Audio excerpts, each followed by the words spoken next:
Did you know that Jose Rizal's manuscripts were stolen? Mabuhay o in Kapampangan, luwid kayo. Today's question comes from Anon of NYC. Our anonymous viewer from New York City asked, "Hi Kuya Kirby, did you know that Jose Rizal's original manuscripts were stolen?" Yes, I do. For folks who may not know, Jose Rizal is considered to be the national hero of the Philippines.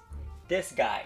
His writings, especially his novels Noli, Tangere, and El Filibusterismo, were instrumental in sparking the revolution against Spain, which eventually led to his own execution in December of 1896 and the eventual declaration of Philippine independence in June of 1898. It was Asia's first anti-colonial revolution and the first democratic republic in the region. But sadly, in the 1960s, 3 of Jose Rizal's original manuscripts were stolen. For his novels Noli, Tangere, El Filibusterismo, and his poem Mi Ultimo Adios, aka My Last Farewell, which Jose Rizal wrote on the eve of his own execution. They were reported missing from the National Library of the Philippines on the morning of December 8, 1961. And then on December 15th, the Manila Times received the ransom note for Rizal's manuscripts. The ransom note was written using cutouts from magazines and newspapers, similar to what we now call scrapbooks and zines or zines.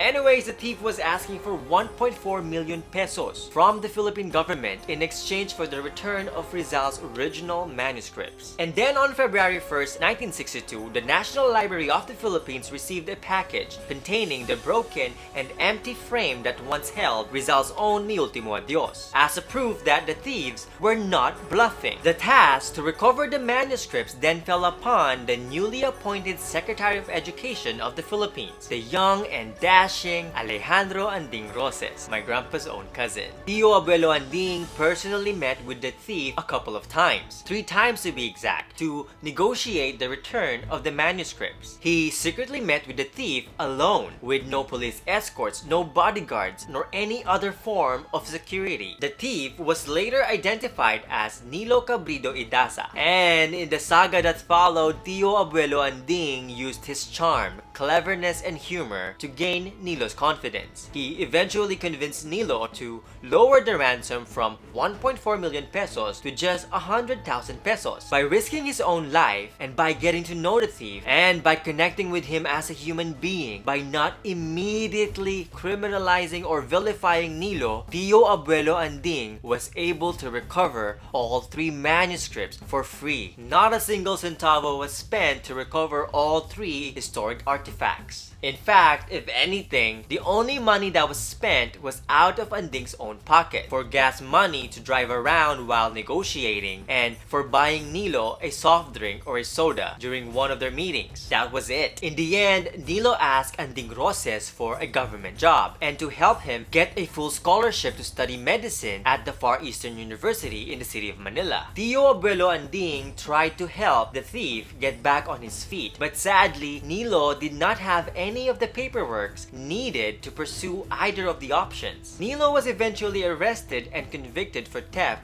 but to this day, almost 6 decades later, nobody knows for sure if he acted alone. We still do not know what his true motivations were. Anding Roses, on the other hand, would later be recognized as a national artist of the Philippines in literature in the year 2003, and he peacefully passed away in 2011. Now, this is just a brief summary of a series of events that could very well be an Indiana Jones movie. I mean, at one point, Anding Roses stormed into the Malacanang Palace, interrupting an important press conference to personally present then President Diosdado Macapagal with the recovered Mi Ultimo Adios manuscript. There was also an instance when Tio Abuelo Anding felt that he was about to get stabbed and be abducted or kidnapped by the thieves. Like I said, this whole thing could very well be a movie, a saga. So if you want to learn more about the saga of Rizal's missing and stolen original manuscripts and the adventures of Anding Roses to retrieve them, check out the links below for some articles and blow-by-blow accounts written by renowned Filipino scholars such as Ambeto Campo and Penelope V. Flores. And that is it for me today. If you like this video and learn a thing or two, don't forget to subscribe. And if you want to help me make more videos like this, show your support and please be my patron. Takalpong salamat. See you next time, or in Tagalog, kita kits, and in Kapampangan,